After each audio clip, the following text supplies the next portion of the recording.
Welcome to Inside Bremerton.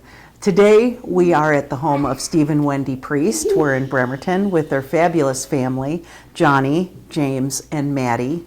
And Wendy approached me. Wendy is a former city council person. We've known each other for a long time.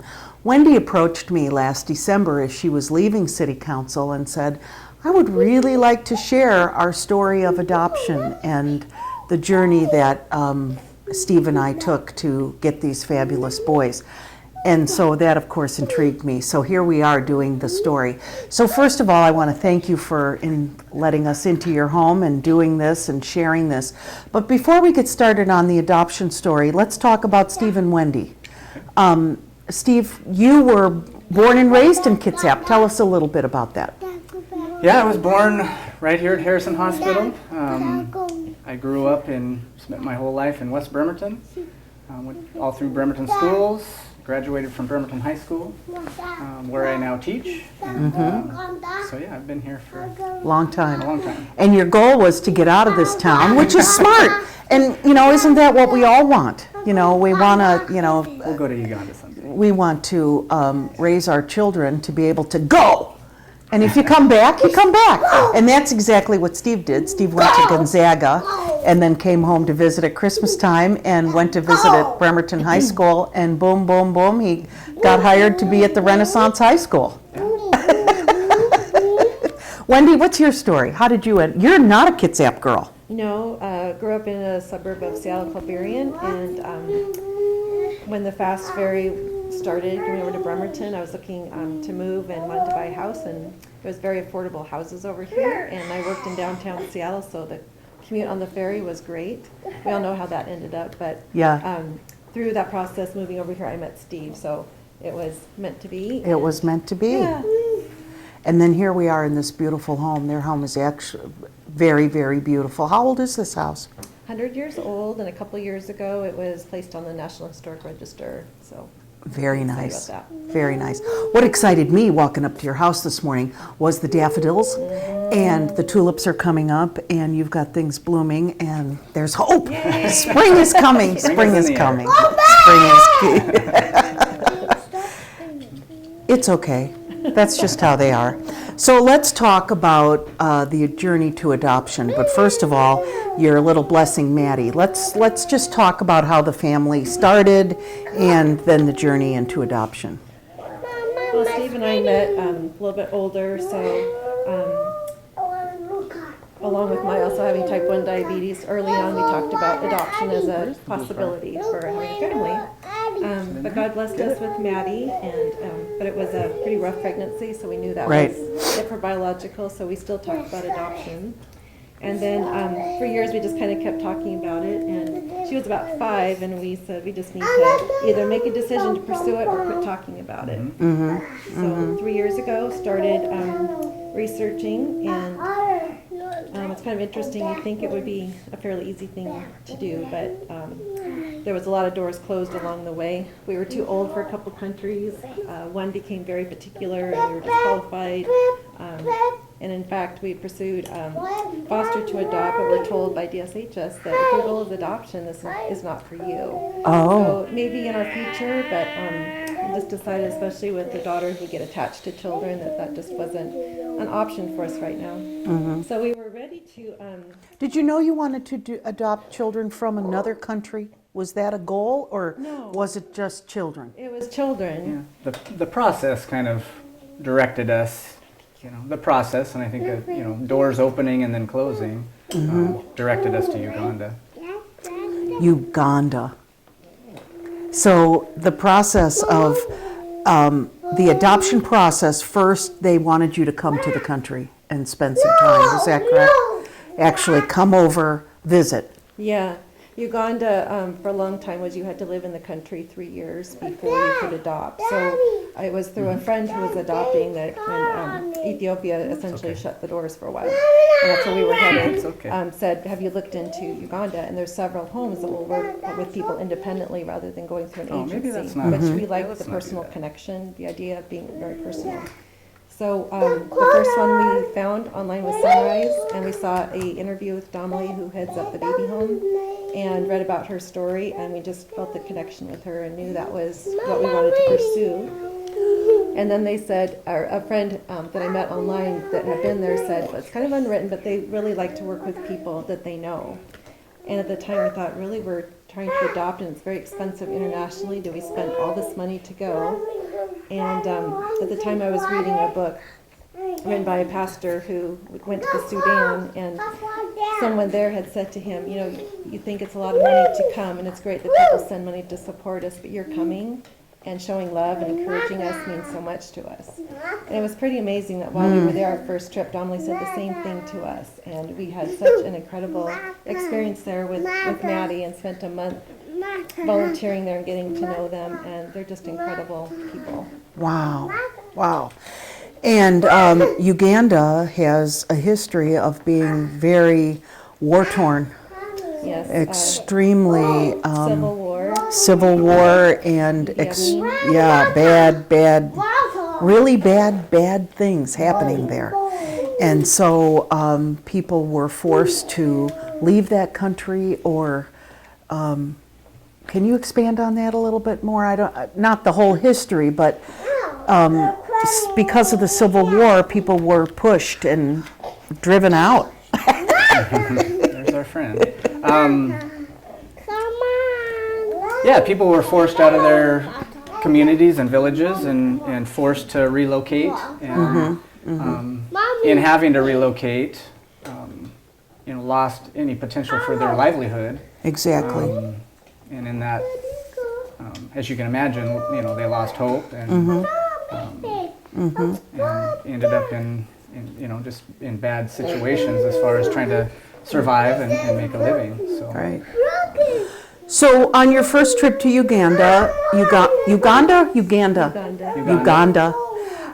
Maddie went with you, and that was a long trip. And just to get there takes 20, 30, 40 22 hours. hours, I think it was. 22 hours. Amazing, amazing. And while you were there, you worked with Sunrise Sunrise Baby Baby Home, and their work is to take babies that are orphaned and Really babies that are just in a critical condition. Domley would take in those that wouldn't survive otherwise. And now then, since they've been in existence for several years, they now have a children's home. Her brother runs the children's home, so when the kids are about 2.5 or 3, they move there. And then another one of her brothers, are you singing? No screaming. You're right next to the mic. Who is an artist, was working with some, can you be just a little bit quiet? There's a he's whole 3.5. slum area. A slum area called Masesi, where a lot of people had come from northern Uganda to escape the Lord's Resistance Army. And the kids are just put out on the street to fend for themselves. And so he was meeting with some girls and heard their stories and just thought, drive your car. what if this was my sister or my daughter? So he took all of his college and university savings and opened a home for girls. So we spent a lot of time with those girls and just Wow. loved doing crafts and games, and they loved Maddie. We weren't known as anyone but Maddie's mom and dad. Oh, isn't that great? That is so great. So you spent a month over there? A month. Doing construction on the new baby home and helping out on the children's home with some painting. And they took us to an island, Natsau Island, that's mostly AIDS orphans. The life expectancy is about 29 years old. And it's like children raising children in most of Uganda. They've been ravaged by AIDS as well. The whole generation has been kind of Wiped out. lost. Yeah, We were lost. considered old. Big people would bow out of respect to us, which felt kind of strange. Wow.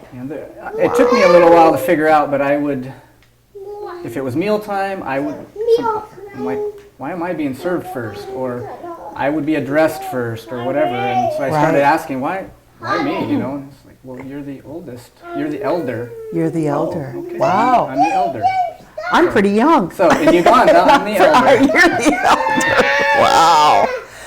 So on the first trip to Uganda, were you able to spend time with James and Johnny? Yes, they were 2 of 20 kids at the baby home, They also have a children's home with another 20. And then Wendy spoke about the girls' home. But these two were a part of the baby home, and at that point in time, we had no comprehension that, that our children were among these children at that point. Really? But it's fun to look back, because as soon as these two were referred to us, I went back through thousands of pictures, and There they are. I pulled every picture I could find of these guys, and they're in a lot of the pictures, and we had some really great interactions with both of them throughout that period of time. And So how did it transpire? So you get home from your trip to Uganda, and how did the next step transpire? well, initially we thought we were looking to adopt a little girl, younger than Maddie. In fact, Maddie, since she's been talking, has been praying for a little sister. And I don't know if she's still, I need to ask her if she's still praying for a little sister. Yeah, that'd make things different We'll take again. care of that later, don't worry about it. It's okay, I'll clean that up in a few minutes. I lost my train of thought there. A little sister. So, what really changed, a lot I think changed in our hearts spending time in Uganda and seeing these beautiful, loving people with a smile on their face in terribly hopeless situations. Right. And so, we come home thinking, is one enough? There's all these siblings there. There's so much need. What do you do?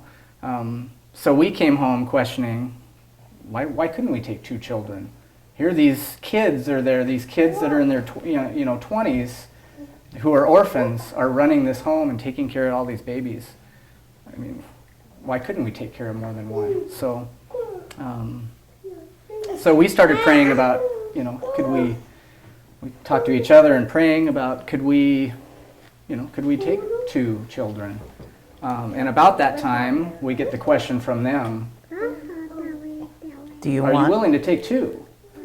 And so at that time we're thinking, oh, there's a lot of boy-girl siblings there, so sure, we're thinking probably right. a boy and girl, and so we went through a process to amend all of our documents, through the adoption process for 2. And you want to chime in there at all? Well, it's just kind of funny when we got the referral for James and John, because I thought maybe it was a mistake at first. James and John, because when we were there the night before we left, they had gotten into some diaper cream with their friend Michael and smeared it all over their faces. And at the time, we had just laughed, thinking, "Oh, those Those boys are so funny." Yeah, they're busy. And we I'm gonna keep that right there. we came home saying they would tear our house apart. I think we even said to James and John, "Oh boy, we're in trouble." Did you really? God has a sense of humor. So God has a sense of humor. God works in mysterious ways. Right. Because here we are. Yeah, here you are. I can't imagine any other child. Yeah, these boys are typical 3.5-year-old boys. They have a love-hate relationship. They love each other, and then they pound on each other, and they climb. They were giving me a tour of their bedroom and showing me everything there as they climbed up on the top bunk. Wow. Now I'm going to talk to Maddie Priest. Maddie, how old are you? 8. She's 8 years old, and she goes to Naval Avenue Learning Center. Is that correct? Plus, she's got her best friend. What is your friend's name? Remy. And do you know how old that Remy is? I don't know. You don't know. But he sure is friendly, and she loves him. Hey, Maddie, what was the best thing about your trip to Uganda?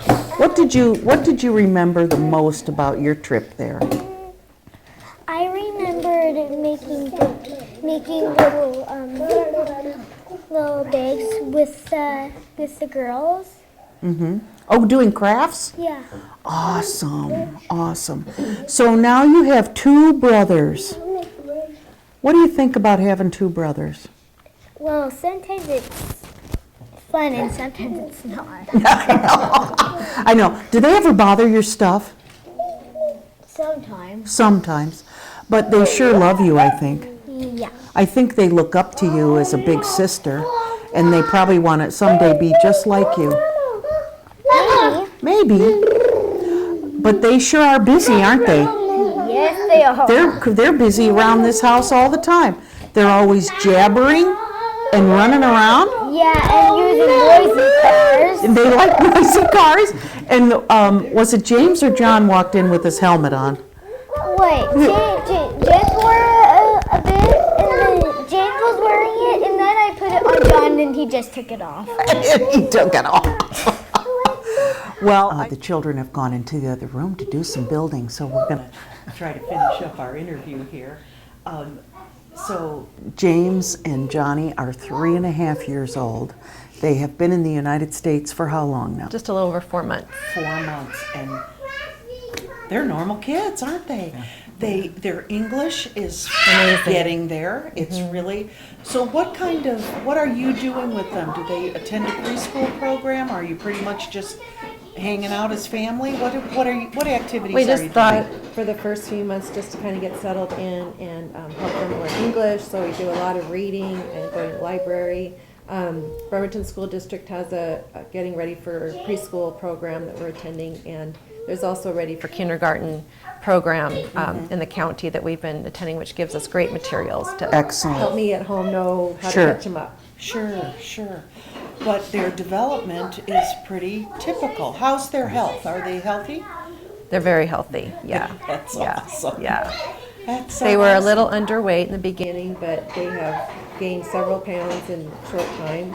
And unless our calculation is wrong, they've grown 2 inches in 6 months. Yeah. Wow. What a blessing. They're just so blessed. You're blessed. Tell us about the support, not only in the adoption community, but in the whole community of Kitsap. How's the support been? And I know you're very involved in your church, so I bet there's been some support there. How's the support been, Steve? Friends, family, have been very, very supportive, and have been over backwards to really. Like donating toys? There's a lot of toys here. Well, that's definitely things, clothes and toys. That's one thing, but just supporting the concept of Encouragement. and you're going to another country and you're going to bring these kids home that you've never met. Right. That idea could be hard for your family and friends to take, and Right. not once have I heard any negative. I mean, it's Or even, why are you doing this? Yeah, why nobody did you said do it? why. Yeah. I mean, Awesome. just awesome support. And I'll put in a plug for Bremerton School District too. How blessed can a person be to have a job that you go and tell them you're going to do this, and they too have been over backwards to help us make Awesome. this happen. How do you go to your employer and say, I need to go to Uganda, I don't know if I'm going to be gone for 3 weeks or 8, and they said go.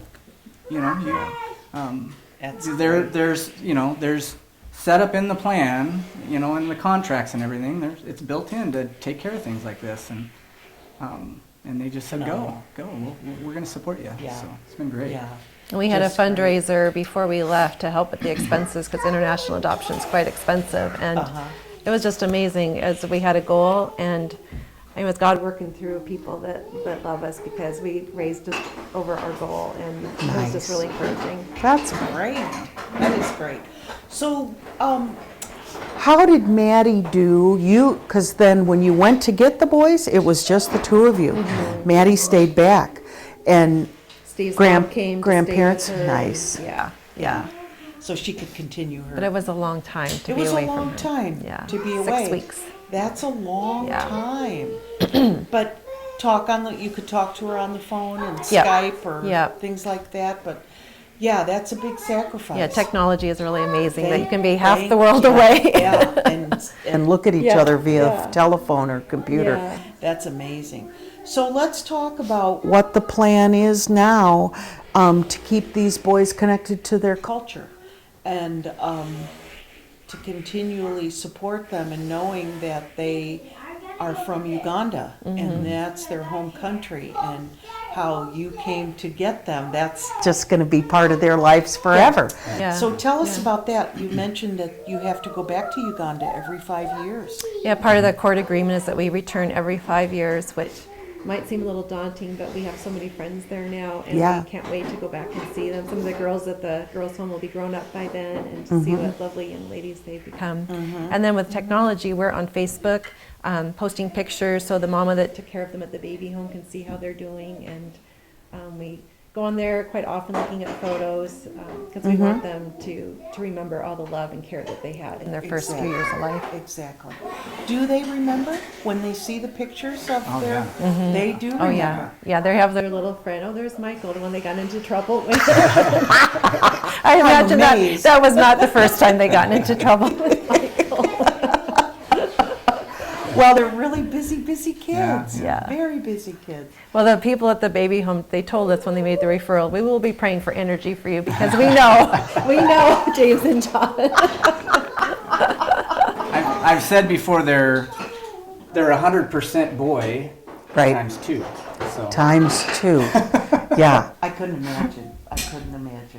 But what a blessing, and what a great thing for your family. Oh, it is. Absolutely. It I mean, was it's one of those things you think. I mean, people will say this is a great thing you're doing. I think you wanted to Yeah. share about that, but just how loving they are is just when they put their arms around you and give you a kiss. It's just you can't beat that. You can't beat that. You can't beat that.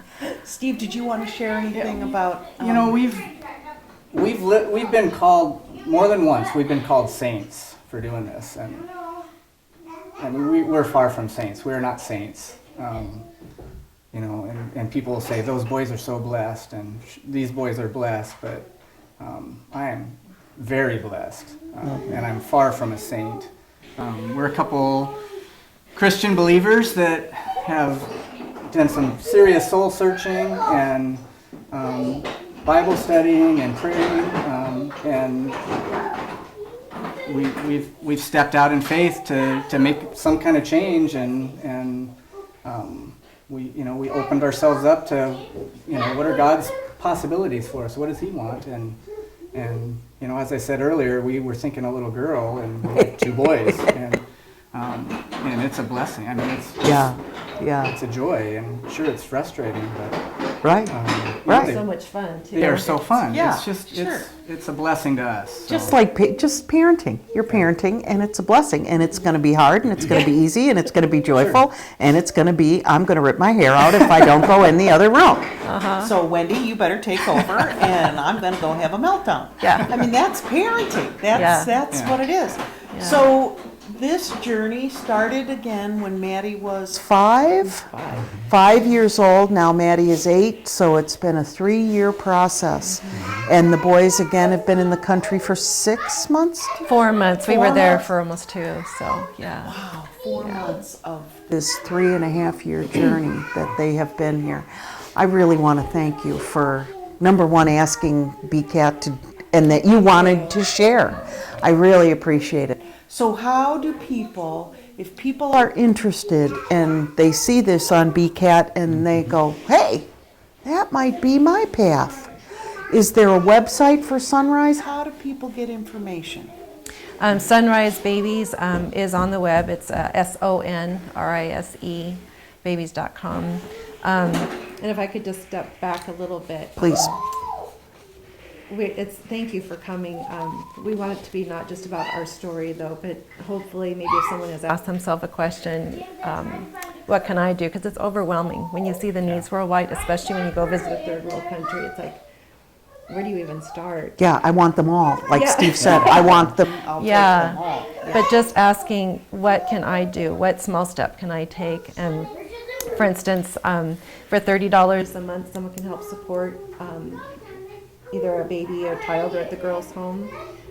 Even we have necklaces and bracelets that we are selling to help raise support for the homes and for a friend who's trying to get to college to go. He helped us with our adoption. We're trying to support him in Excellent.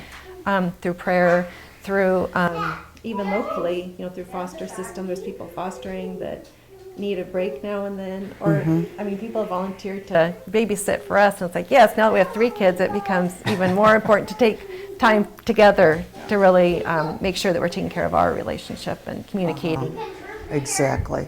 And then there's, there's just so many reputable organizations, but I mean, this has just opened our eyes so much to the need. And as we read through the Bible, over and over again, it talks about taking care of orphans and widows and those that can't care for themselves. And one author said the rest of the world has their faces pressed up to the glass watching us sip our lattes. Because if we live in the U.S., we live better than 98% of the world's population. And even now, being home for a while, it's easy to get wrapped up in your life and kind of forget. And we don't want to forget because there's so much, and we are blessed with so much. And how much more can we think it's a sacrifice, but it's not. Yeah. It's not, yeah. And Well it's said. also, it's really easy to not do anything. It's easy. It's so overwhelming. It's easy to say, what could I possibly give? What could I possibly do? You hear horror stories of, is this charity legit? There's Exactly. 100 things that make it so easy just to do nothing. And certainly I and we as a family, we've been down that road and felt overwhelmed and didn't know where to, didn't know what to do or if we could do anything. And so it's really easy to do nothing and just go on. And, I think there's nothing too small. And if you can kind of think about that, there's nothing too small. And if everybody did something instead of saying, well, I can't do much, or, if we could put some of those excuses aside and just do something, maybe we would see a difference in the world. Amen. And I think that's a really good note to end on. Do something. Even if it's a little something. Thank you again for sharing your story, your home, your fabulous coffee, and your fabulous children. Thank What you. a Thank blessing. you. Thank you. Thanks for joining us inside Bremerton. We've been Been with Stephen Wendy Priest, Johnny, James, and Maddie Priest, and we really appreciate it. Thanks for joining us. We'll see you next time inside Bremerton.